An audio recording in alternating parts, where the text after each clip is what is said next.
And we are live. Hi, everyone. It's me, Dolly and Anita, and we'll be back in 10 seconds.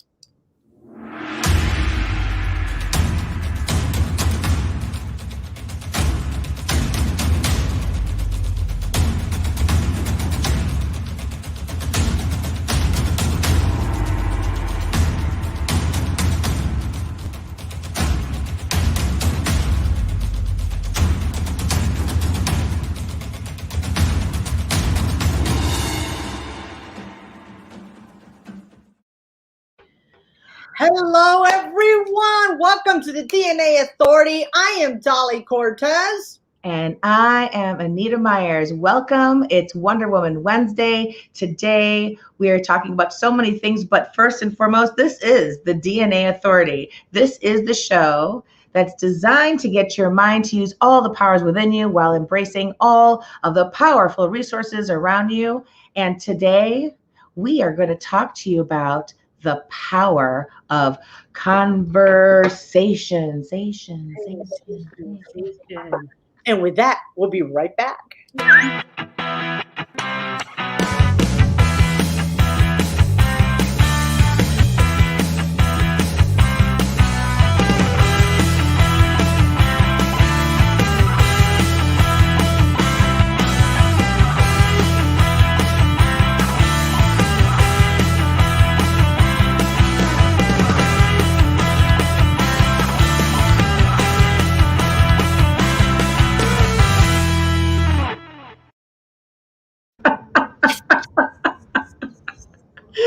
So funny, darling. What's going on? I went to, like this during the intro, I'm trying to be like strategic. I'm trying to be sneaky and get the show shared to whatever I can do. And my phone was off. I had to turn it on. It finally showed up. It came on. And then it's like, find the group or the page, find where I can find our live thing. And then by the time I was typing really fast. I just wanted to say live. And I said lice. And I'm like, no. No lies. No lies. No. Anyway.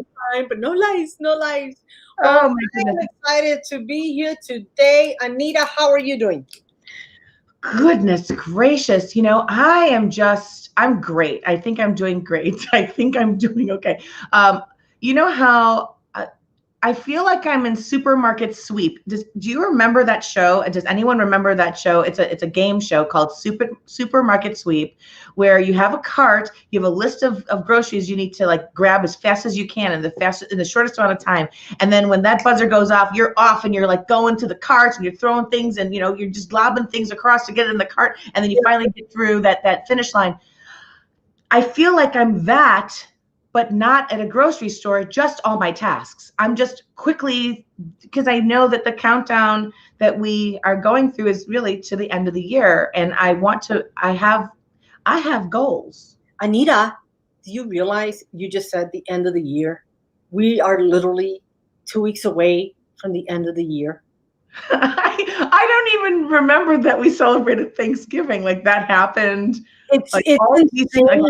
It's been really, really an interesting experience, and here we are. And I think a lot of people are going to agree with me, where they're going to say, how fast can 2021 get here? Because they are, just thinking that the number, the year, will make everything change. And I can go along with it on a social level to have fun and have entertainment. But I did actually put a post this morning where, in short, I was basically saying that I don't want to blame the year. I know everyone's like, 2020 sucks. And the truth is it's not about the year. The year's been doing great. The weather is the weather. And actually, quite frankly, in Chicago, I'm surprised we don't have, I don't want to even say the S word, but we're doing okay. Our year, the year is fine. The people are the ones that are creating the issues that we're all suffering in. Right. And, all we need to do is look at the people and take responsibility for our own actions and, go through certain things to change and adjust the way that we react and act in our emotional landscape, as I always talk about. And I think that we'll see, and I think things are are going to come along, but it's not a year thing. I feel so sorry for 2020. Like, You know what? 2020 was, except exist for us. It's just what we have to do inside of that, you know? well, 2020 was a very difficult year for many. I mean, that's a reality. But you're right. It wasn't the year itself. It was just all of these circumstances that happened to be surrounding us. I personally, obviously, it breaks my heart that so many people have been impacted in so many ways, not only in the, those that have lost a loved one, but their jobs, their financial stresses, whatever their situation may have been. But then you also hear the good news of some of the things that have been coming out of 2020, just the creativity that people have blossomed from, the activities, the new friendships. And I think that even the realization of things, the time to reflect, the time that they were, although forced in a sense, to be spending with their loved ones, right? Yeah. It actually Oh yeah. Oh yeah. appreciated, right? At the end of the day. So I am just in shock that we're in the middle of December. That's what shocks me, because with everything that's been going on, the fact that we're here, Yeah. 2 weeks away. I mean, and to be honest with you, I am like 90% done in my Christmas shopping, which is a complete miracle. Yeah, that's so funny. I have to say that I think for me in the place that I'm in my life, I think a lot of introspection, and I've had a lot of time at home.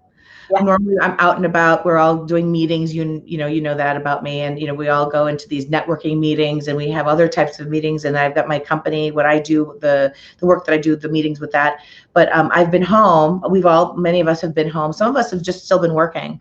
It's just been such a dynamic and a variety of different feelings that are going around. But I have to say that when I look at the year I've had, and we'll be talking more about this later on, but I've just been counting my blessings.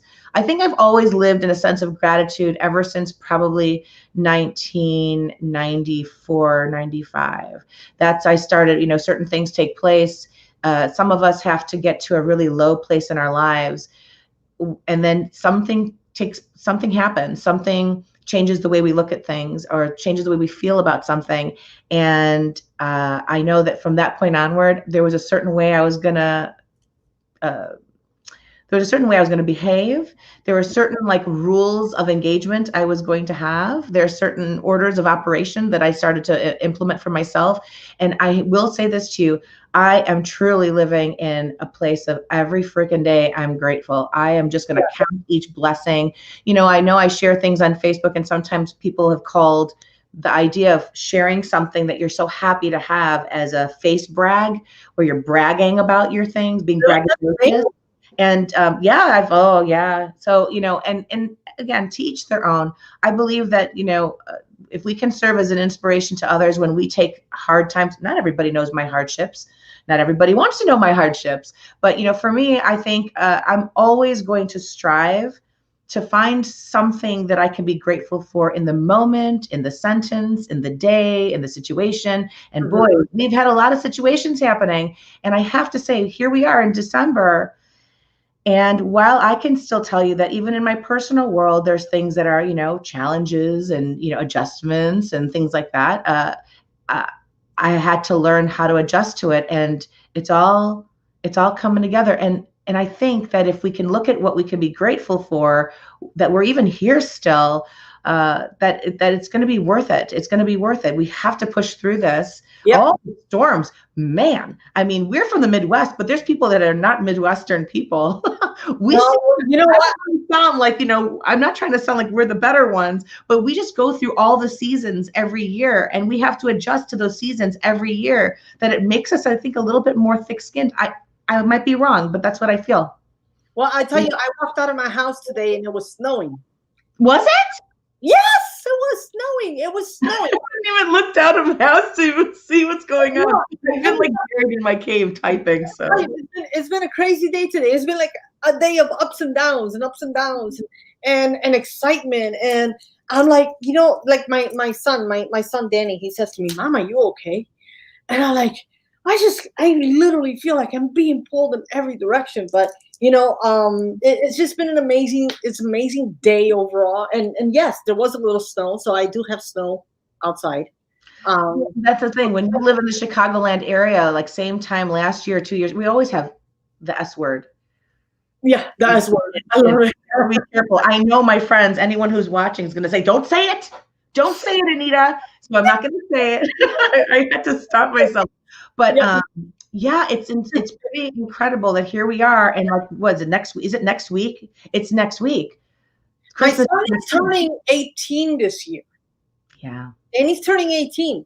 And then there's Christmas. And then there's New Year. And then we have 2021. And I think a lot of people have great expectations for 2021. And they are very hopeful. And I am one of them. I'm not going to lie. I hate to sound like this. I don't want to seem like the Debbie Downer, and I'm not trying to be. But I think I had learned something. I'll tell you a quick story. When I was a little girl, I always my parents were not into Six Flags. In Chicagoland, it's called Great America. Yeah. And my parents, they're not. I say it like everyone should understand this, but there are parents that come from when you come from another country, maybe that's just not their personality, it's not their thing. My parents were just not like, let's go to Great America. They were more like, let's work hard and earn money and save and invest. And so anyway, growing up, everyone was talking about going to Great America that were, I must have been 9 years old.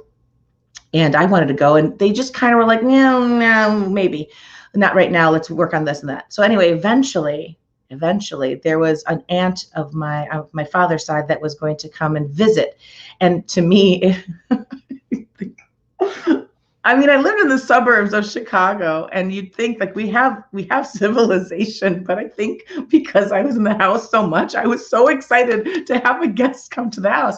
And so my aunt came by, and the idea was she was going to come by and we were going to go to Great America. That was the biggest moment of my life.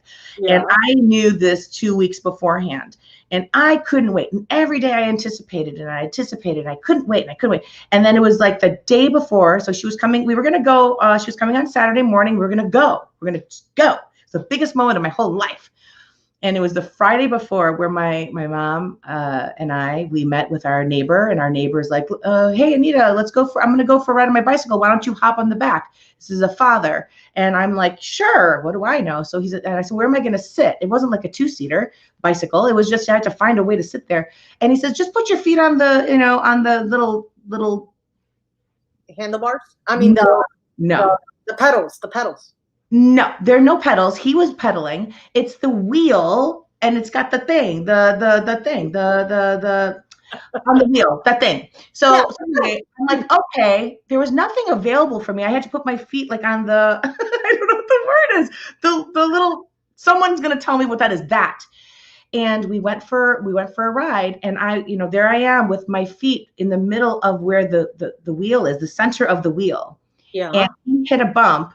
And my left foot went right into the spoke, and then it stopped the wheel. And I'm screaming and crying, and I needed. You could see the bone of my ankle, and it's Friday.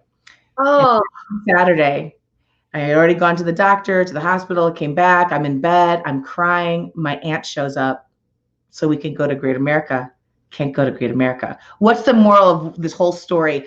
Is I had learned from that experience at like 9, where I'm like, I'm not anticipating. My mom used to say this to me too, but I realized, don't put so much into that day, into that month. You put a lot into where you are right now. So if I say, 2021, and I don't do what I'd like to do, I'm waiting to do it there, and I'm not starting to do it now, I'm missing out on the time I have.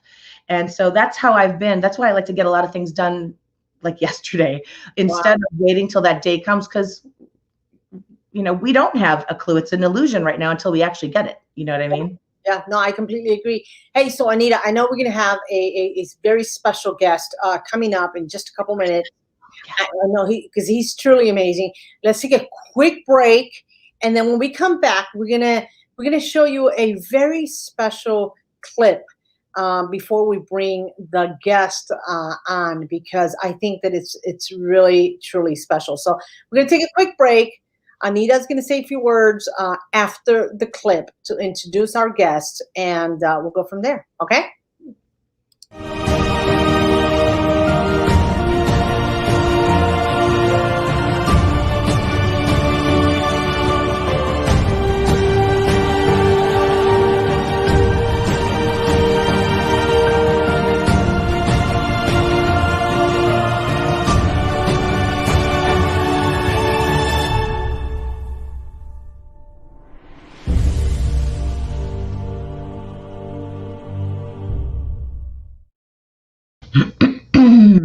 Our special guest had pre-recorded this special clip, and I think it's so beautifully done that I want us all to just take a few minutes, sit back, and listen to his words.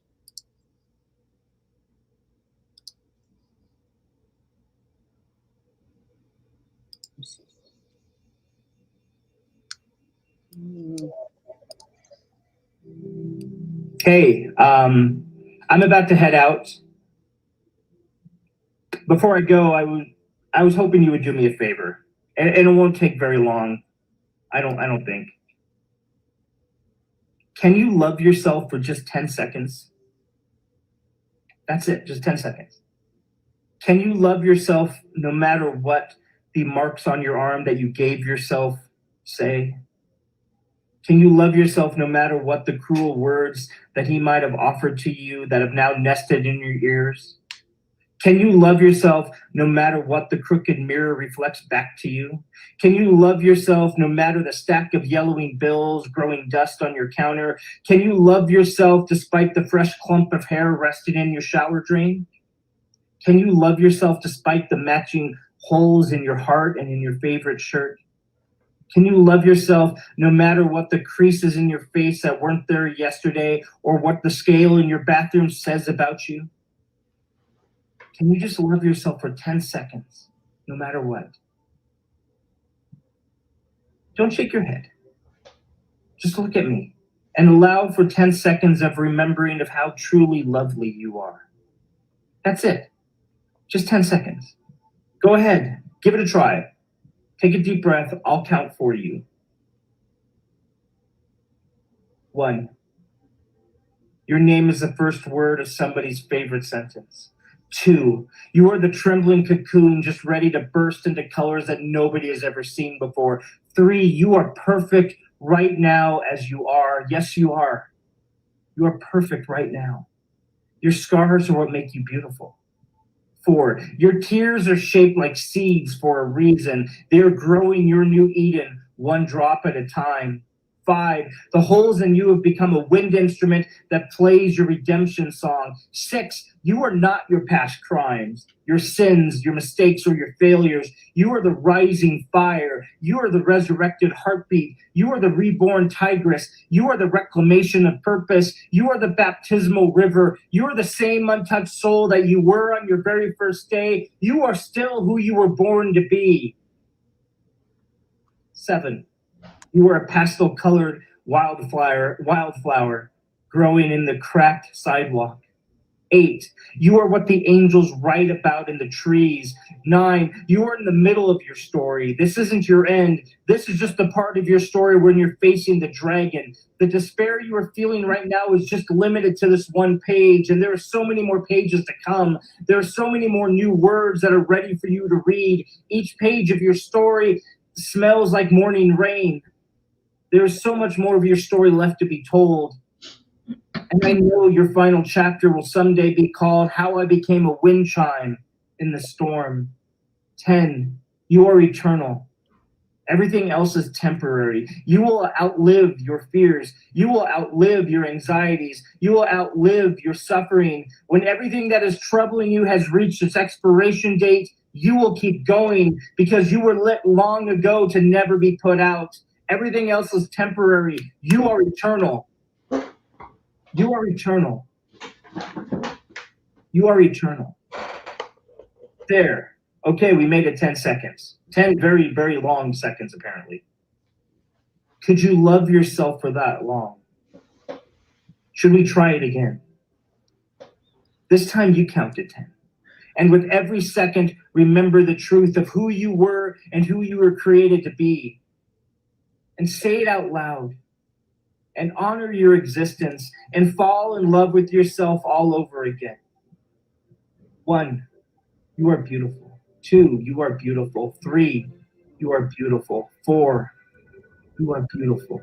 5, you are beautiful. 6, you are beautiful. 7, you are beautiful. 8, you are beautiful. 9, you are beautiful. 10.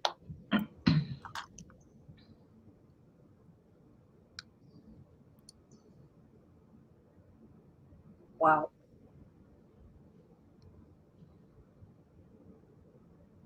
Wow.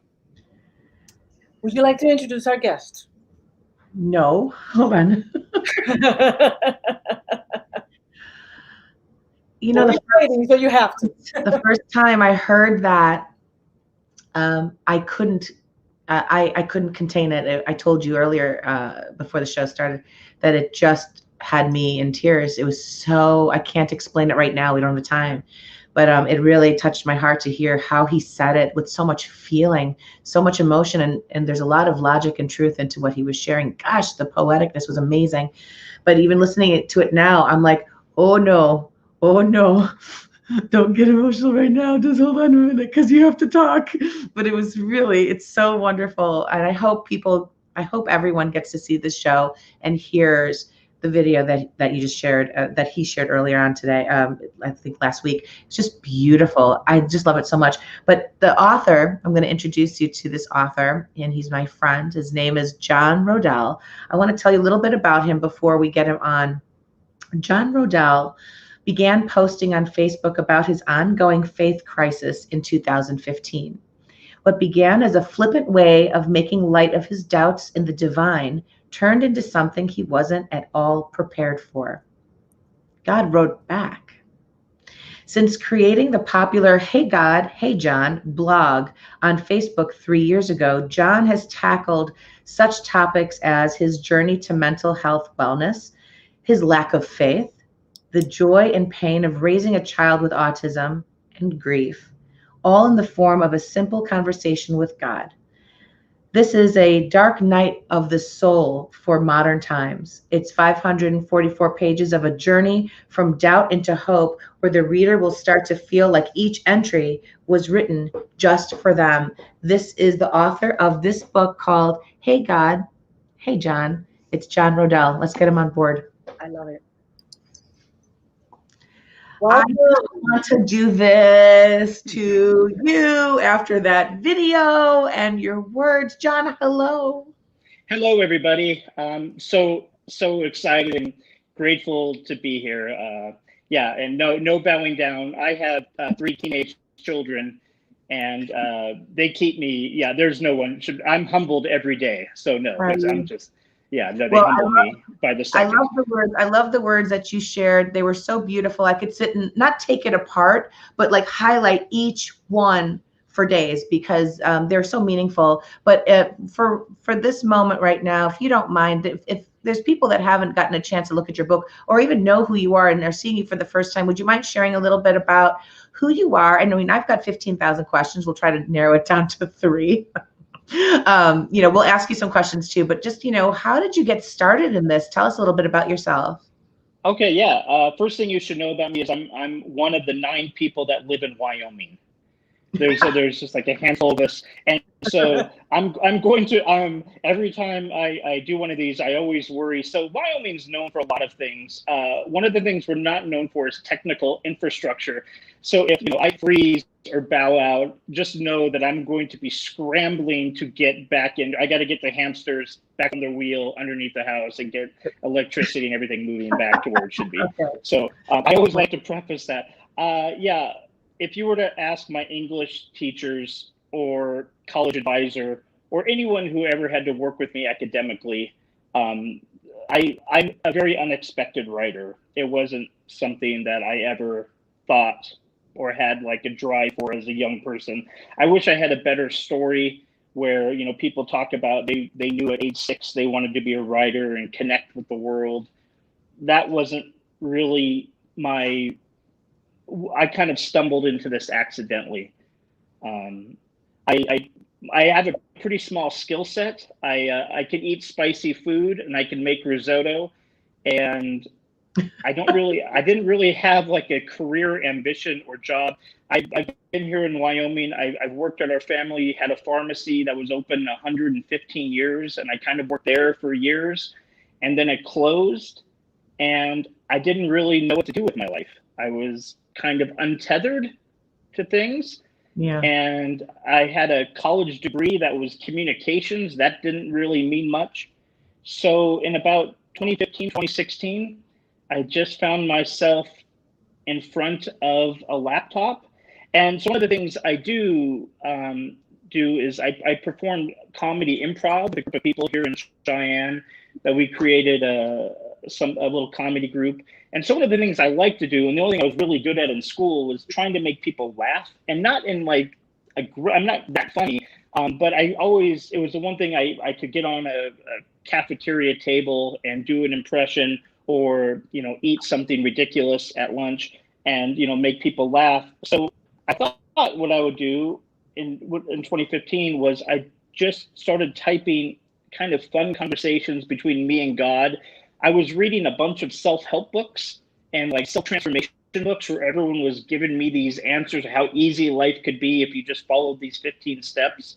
And so I thought, well, I think it would be funny to kind of poke fun at self-help a little bit. And, a lot of people I talked to, at this point in my life, I was a 40-year-old who didn't really know who he was. And a lot of my peers were driving fancy cars, and they were lawyers, and they were executives, and they were very successful. And I was a guy who wasn't really that successful. And so I was having a lot of doubt and suffering through a lot of identity. And so I just thought I was going to take all of that to these little funny conversations with God on Facebook, where God and I would argue about the latest episode of Big Brother, or why I shouldn't wear skinny jeans, or things like that, where God and I would just kind of argue about life. I was going to kind of treat it like a little comic book, and I was doing it during Lent. I was born and raised as a Catholic, but I wasn't really a practicing Catholic, and there's a lot of people who were telling me, oh, God would answer your questions. You just have to take all your doubts and pain to God. And so I was kind of poking fun at all of that, just to annoy my friends and family on Facebook. And over time, over about those 40 days of Lent, every now and then I would accidentally drop a little nugget of truth into something I was struggling with. And as a class clown and as a person who likes to make people laugh, I kind of fit the stereotype of someone who like to hide their inner pain and their suffering from the world and kind of hide it behind laughter, or, making people laugh or doing something silly. And every now and then I would let a little nugget out, or a little bit of vulnerability out. And every time I did, and let me say it was accidental, people responded to that by saying, oh, no, I understand. I kind of go through that too. And the more I started doing that, the more out of nowhere people started connecting with these conversations, and the more these conversations between God, and again, I should preface, I am not a spiritual mystic or a guru of any kind. I leave my cell phone in the freezer multiple times. When I go get something, I'll put my cell phone in there and grab whatever it is I'm going for. I'm not like this I'm not some superhuman. I believe that if God were really speaking to someone, he might choose someone who looked more like Jude Law, not me. So I don't know. I always like to preface that, because it gets into a weird territory when I start talking about I had conversations with God on Facebook.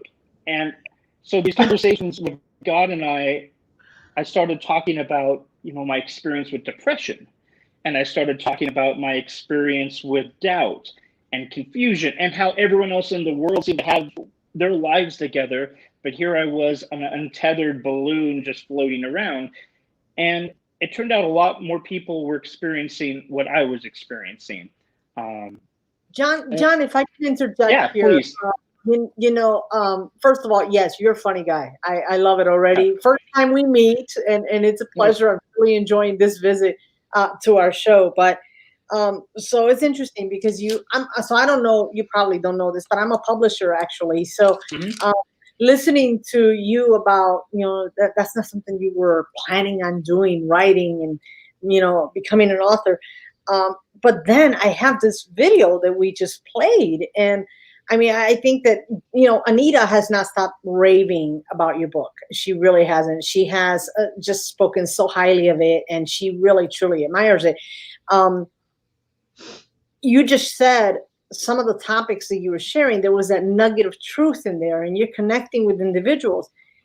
But that video alone, that one got to me, and I know it got to Anita, but it really got to me because just the way that you shared it, I thought it was so incredibly powerful.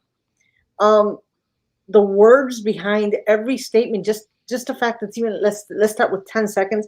The words with it behind every statement. But then when you ended it with "You are beautiful, you are beautiful, you are beautiful." I tell you, by the fourth "You are beautiful," I was smiling. I had the Colgate smile happening because I just felt your words inside of me. You know what I mean? I felt that to the core. And I just, where did that come from? Um, Again, I wish I had a great answer that would make it sound like I know what I'm doing. I don't really know what I'm doing. This writing, I'm calling this, bullshit. I'm calling bullshit. I think uh, that I think that you do know, John. I do think that you know what you're feeling and it's coming yeah, out of you and you're sure, sharing. But I'm sure, like, I do relate somewhat to you because you mentioned yourself being the unexpected writer. I think I can claim myself in that tribe too. I did not right, know I could connect with people in my way, which is a little obviously different, but uh, we don't plan it. Like, just like you said, right. like, I don't think we plan what's about to come out of our system. But I'm pining to ask you a question about that, what you're about to say, Right. what you're hearing about, which was, you know, I struggle with this in my sense of when I talk with people, when I work with people, Hmm. and there's things that I share that I know come from the education, the things that I've learned of my experience in my life. I can share that I know that this is what happened with me. I can't say that this is going to be the right thing for you, but this is where my common sense will come into play. Then there's things that sometimes I share things, and on the inside, I'm like, I have a conversation with myself, like, you just said that. You even say that? That came from you? Like, take it and own it. That was pretty amazing. I can't believe you had that. Like, I have my conversations within me Right. and wonder if that actually is something where it's God's talking through us. And, we don't really have we can't take the credit really for Right. those words. They were pretty amazing. I didn't think I would have thought of that. Do you go through that too?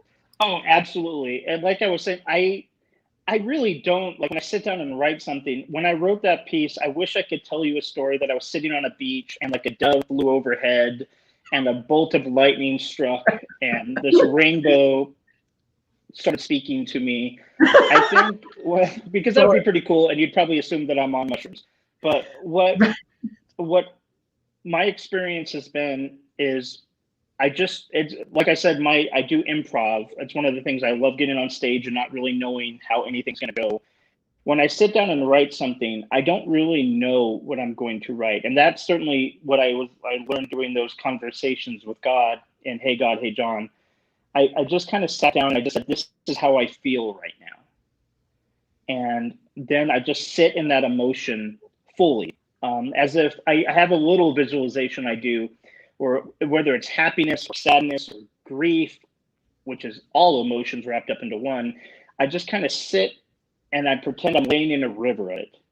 And I just kind of imagine just being submersed in that emotion. And I allow myself to feel it as much as I can, including all the things about that emotion that scared me. There's certain things in our like sadness. Why am I sad? And then I sit with that sadness, open up all the doors I can find, and then I just try to connect that with someone else. I try not to write anything that it's about me specific. Every now Right. and then I will, but I try to write it as if I'm writing a poem. I try to write it as if two of us are kind of sitting together at a coffee table, and I'm writing it for one person in particular. And these are the things that I need to say to them. And maybe they're saying some of the things back to me that I need to hear. And that's right, your conversations, the conversations that you can get from, this is the book. It is a very thick book, but here's the thing. This is not a complaint. It is, but it's, it's not like you're reading chapters and chapters of paragraphs, and that's what makes this. These are like one pagers. Sometimes there's 2 or 3 pagers. This is poetry, but it's so profound, because I know that if you're saying what you're saying, you go through the emotions that you go through, and then there's things that you might not go through with someone else, and you're just kind of putting yourself in that place of, if I could say something, this is what I would say. Exactly. When you're done, when you see the words that are coming through you, some of the things that you might say could be totally John Roedel. And then there's those things that you're like, whoa, dude, like I so said that, when that happens, I mean, now I don't, I'm not trying to make this conversation about, religions and things like that. I know everybody's got their way of looking at things, but I do believe that when we go through our darker times, in the way that we feel, the frustrations, the depressions, the anxieties, the worries, those types of things, there's different ways of handling it. And one of them is when we find ourselves helping someone else through whatever our actions are, it tends to help us feel a little bit better, get through the moment, get through the storm. And I wondered, when you go through your own bouts and you start writing, do you see yourself healing through it? Do you grow past it? How do you manage the ups and the downs? Because as human beings, we all know, and you made me laugh when you're talking about self-help books, and like in 15 steps, you're gonna be great. It doesn't happen that way. You go through waves, and you have to work really hard. So do you go through that? Oh, absolutely. I don't know. I tell people that writing for me is not therapy. I would never say this would replace therapy, but it's therapeutic for me. And that's certainly how it all started for me. I started writing just to kind of untangle these knots inside of me. And it still happens today. I was writing something today, and by the end of it, I felt better, but it's almost like you feel better, but it hurts more, because I'm identifying things inside of me I didn't really know. I find emotions to be like, I grew up in a family of mathematicians. My dad was a pharmacist. His grandfather was a pharmacist. His grandfather before him was a pharmacist. My mom was an old one-house school teacher with a ruler who loved math. My brother is an engineer at Xbox. Wow. I don't understand any of that stuff. You took all of the emotions that were supposed to probably be balancing all of them out, and it all just kind of connected to your heart. Yeah, but I find emotions to be the most amazing thing that we don't ever talk about. Right. It's one of those things, like when someone's happy, you're supposed to feel bad. Oh, don't be too happy, because we don't want other people to see you being happy. When you're really proud of yourself, we're supposed to hide it. Because it's too braggadocious. If you're sad, don't ask for help. Certainly men don't ask for help, because men are supposed to not ever do that. I find emotions, and the older I get, the more I just kind of find them to be such an adventure. Even suffering is an absolute adventure, because you go through, it's like in any good movie, a character needs to suffer a little bit in order for them to get through something. And I grew up, one of my third parent was television, and I watched all these characters grow up and suffer, in their shows. And by the end of it, they would learn something about themselves. And for me, what I've learned through my suffering is there is some magic. There's these amazing little miracles and magic that happens when you just kind of give into your suffering and you don't deny it. And that's what writing did for me. When I started acknowledging in these Hey God posts, where I start talking about some things that I wouldn't necessarily want to talk about with people, but I started talking about, what does depression feel like? And that was the first time I ever admitted to myself that I had depression, was when I wrote it out on paper. And I never thought about that till just now, but that is absolutely what happened.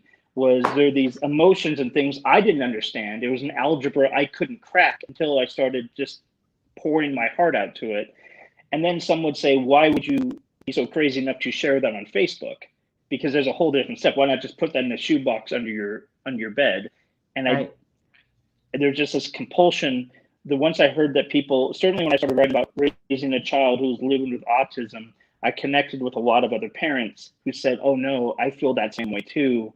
Wow. And it just felt like, I knew I wasn't ever going to make $1 million writing, but maybe I could give someone a particle of comfort during the day where they could say, hey, I'm not alone.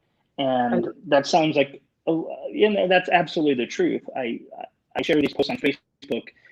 I'm still to this day, not for, oh, look at me, but it's like, maybe it can help one person out. Oh, Don, I have to tell you that I sincerely applaud you. I love what you said. I actually wrote it down. You gave into your suffering and then you don't deny it. Right.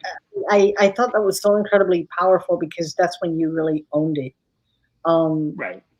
You know, another thing that you mentioned, which is very true, is the fact, you know, here's a man who is sharing his emotions. And society generally says men don't cry, men are not sensitive, men got to be tough, you know, Right. you know, and I mean, I'll be honest with you. I'll be honest with you. There was a time in my life, and I've shared this with you, Anita, that I said, you know, men don't have feelings. Men, yeah, it shocked her. She did the same look, you know. Men didn't have feelings. I personally, I was like at a point in my life, I'm like, yeah, no, he's a man, no such thing as feelings. Now my boys, because they were still boys, they were not men, they had feelings. My father, because he was my father, I didn't consider him a man. He had feelings, but no one else in between. No one else Right. in this world had it. And it is honestly like a relief to hear a man share and be vulnerable about his feelings. And Yeah, you know what's and it's so it's hard. interesting about this. Yeah, sorry. It's so interesting to hear her say that, because some of the greatest poets of all mankind and womankind, humankind, were men. Greatest chefs, men. And I really don't side with one gender or any gender. I just am a humanist. So when I heard her saying the things that she was saying, it's one of those things where it's like, I just want to sit her down for a good day and just talk with her. But, you know, this is not even something that I can change. This is something that she has to see for herself and evolve. And that's what's happened. I mean, she's I definitely did. And, you know, John, I mean, you know, you talked about pretty much your healing process that you use through writing. That's what I do. That's what I help people with. I help people write to heal, you know, and so to me, it's just like, I love it. She's speaking my language. So John, I've got a quick question for you. Yeah. I have so many, but okay. So when you were talking about how you know, you go through the moments that you go through, you realize that that you suffer through depression, and this is how you get through it, by writing. And then, you know, you didn't realize how it touches other people. Has your adventure that you're in, I just love what you said about, you know, she kind of already wrote that information down, where you're looking at the concept of suffering, and you're looking at the concept of some of these frustrations and negative things that people want to shun or bury. Instead, you're embracing it. It really is about vulnerability. I remember when Brene Brown kind of unearthed the concept of vulnerability being a strong point for us as human beings. If we could just look at that and honor what that is and go through that adventure. I completely relate with you when you say that, because I think that not everybody has the strength to get through it. Some people are overwhelmed by it. But if they have somebody like yourself, you know, in the most tame and beautiful way, you have a book or going online, and you do it you know, there's days where it's comedic and there's days where it's just dead on serious, so that you can just kind of float along with your words, and your spirit can say, yes, no one else is going to say this to me, but you are. And that's what I feel. And you actually take us through the journey, which is really beautiful. So has it improved where you're at? Or do you see yourself, it's pretty much the same, but every once in a while you have your peaks and your valleys? Yeah, I don't look at it as improving. I'm a hot mess. I'm probably every day I become a little bit more messier. So I don't know about improving. It helps me. I feel more connected to purpose, I guess, and more connected to who I was born to be. It was really fascinating when you were talking about, men and the roles that we play not having feelings. I live in Wyoming where scars are really important, and being a cowboy and stoic and being tough is really, really valued. And it's been a really interesting process here. And I live in a town that's 50,000 people, but we're maybe 60,000 now, but we're the biggest town in all Wyoming. And so it's been an interesting process of sharing these parts of myself in a town this size, where I know people that maybe I don't necessarily want to bump into in the street, who know things about me and see parts of me that maybe I wouldn't tell them in a cocktail party, but I'm happy to put it online. Right. But I do feel better and more together, in the sense that at least now, 5 years later, since I started just writing, I feel more connected with why I've been put on this earth.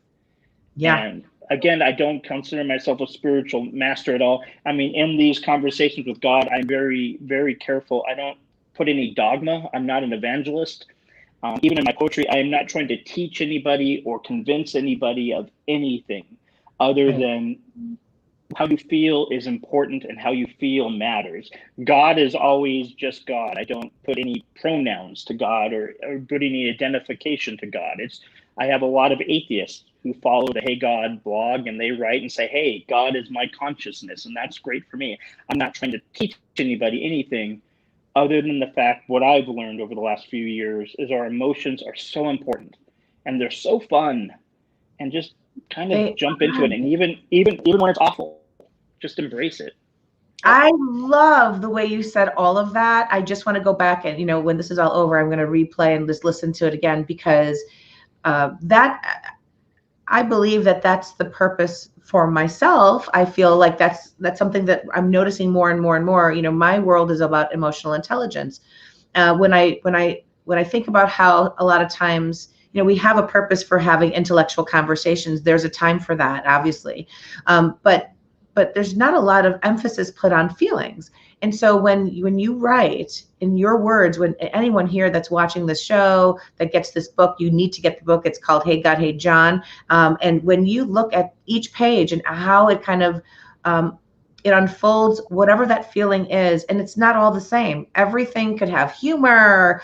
There's something about vanilla ice in one of them, I remember. There's just a lot of different things that, different angles of approach, but they're all involving like the family of emotions that they're all dysfunctional in your brain, and they've got to be able to come together at the end of the day at the table and be able to have dinner and get through the day. And I think that when you talk about it being an adventure, when you talk about it, it's necessary. When you think about movies, when I'm obviously someone, I love watching movies. Dolly always, says to me, you watch a lot of movies. I love movies because I love to, and I'm not one of those people that people cannot talk while I'm watching a movie. Oh, I cannot stand it when they talk and you watch. I want to be sucked in by the director and the actors and everybody that put their heart into showing me something. I want to honor that. And I really get taken through, when they're really good movies. I mean, I just can't tell you. I love it. So, you're taking me through those conversations, and, we called it the power of conversation today, because I think that, as fun and casual as I know you're sounding, there's something very profound, even in the comedy that you offer, the comic relief that you offer, that there's healing in that, and that there's healing in your casual words. There's healing in you not making God into all the other things that you see out there. You make him so comfortable, like you said, like he's having coffee with me. And that's probably why when I read some of your things, I will admit I'm an emotional mush pot ever since I had my daughter. Like I just can't stop getting the tears. But, I go right there, that my emotional, the waves come through because I needed to hear those words, or I needed to feel that feeling, or that sense of it's okay. And, even you saying in the movie, see, I made your video a movie. In the video. Called 10 Seconds. Okay. in that, when you get to the point of saying you're beautiful and the way you spoke it, tone is everything, words are everything. It all comes naturally from you. That's why when you go back to watch this again, like I didn't want to say anything because I didn't want to, get to that real place because it's so beautiful. You go right there. So I appreciate you for being someone who cares about emotions and who wants to bring it to the surface and not bury it in the ground anymore. I think it's necessary that men and women identify their emotions, manage their emotions, and feel comfortable sharing like you do. And I'm just honored that I got a chance to meet you today. And I hope you enjoyed us asking you some crazy questions and sharing. No, this was amazing. This is amazing. I love, you guys have a wonderful chemistry. Oh, thank you. Oh, well, that's good. I'm glad. Well, Yeah. I do have a final question for you, though. I want to ask you, because it is a power of conversation, and there's people out there that maybe, they might be in the same boat that you're in, or they might be, that unexpected writer. Can you share anything about what you feel the power of conversation can be coming from your end? Yes, I think when I think about why we're here on Earth, I have no idea. I don't know how ice makers work or how electricity works. I don't know anything about anything. So I'm not an expert, but this is what I believe that I've come to know, is that we're here to be in relationship with one another. And not just relationship with, our friends and family, but we're here to be in relationship with people we've never met before yet. It's all about relationship. It's all about this energy between us. And to be open, and most importantly, to be in relationship with ourselves, because that's the one thing no one ever talks about. It's like, okay, be kind to your neighbor, be nice, smile. If your enemy says something terrible to you, just smile and nod and kill them with kindness. But the one person we're never that kind to is ourselves. So I really think we're here to be in relationship with one another, with this entire experience, with our emotions, but with ourselves, to come to know who we are and why we're here, and the fact that it's all such a miracle. We're on this crazy rock of a planet spinning next to it, a constantly burning fireball. Again, scientists will be explaining this all to me, saying, "Oh, this is how it works." I don't really want to know how it works. I just love the adventure of every second of it. Yeah. But we're all in relationship with this adventure, and we're in relationship with each other. And we have to maintain these open dialogues and these conversations with one another. We have to keep talking to one another. We have to keep sharing our stories around the fire with one another. We have to keep writing each other love notes and sending them to each other. And we have to...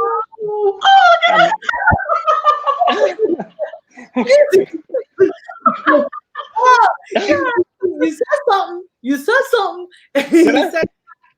You said love notes, and Anita, it's all about love notes. So that was just like, no, it was just, it had to happen. Keep going. It's so good. But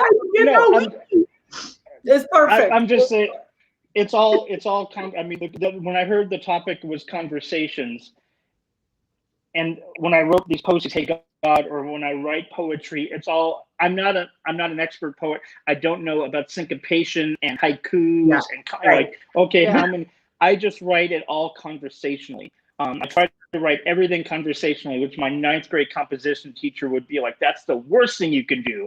Be like, "Well, I'm going to go to the fridge," and now I'm like, "Hey, you just have to, you need to write professionally." I don't. I write strictly as if we're talking together in this wonderful chat, or whether we're all sitting around a fireplace, or whether I'm at someone's hospice deathbed. It's all conversation.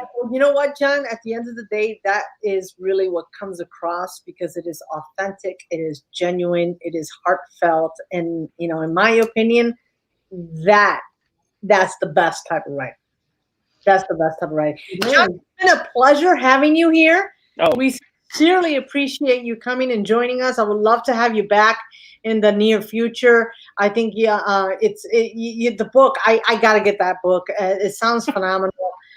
You're a funny dude, man. I love Thanks. No, I love it. I love it. I love it. So I really appreciate you, and I really appreciate your words of wisdom that you have shared with our audience and viewers, and anyone that's listening to us today. And I think that this was wonderful. I love having you. Thank you for coming. And and how can people, if I do know this, that if there is a link that a special specific link you'd like your viewers that are watching the show today, or even through the week, because this will be, we'll pull it out there.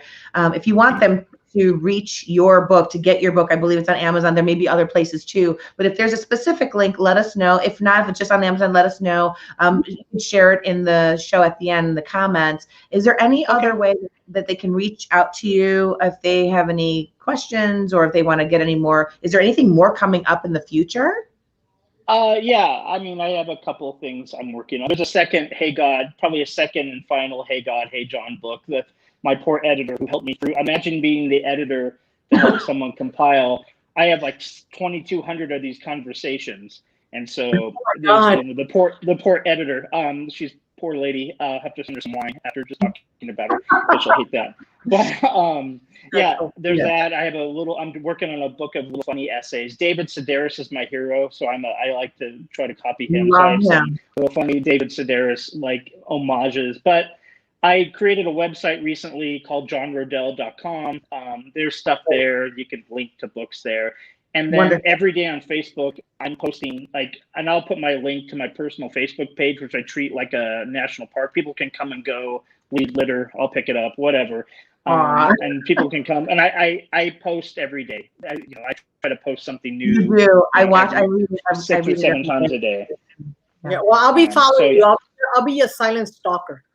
But with that, my friend, thank you so very much for joining us. Yep. We will see you again, I'm sure. Yeah, come on back. The next time you do your next one, let us know. Come on back. I'm so grateful. Thank you guys so much. Thank you. Bye-bye. Thank you. Bye, John. Take care. Wow, that was pretty amazing. Before we continue, why don't we just take a quick break?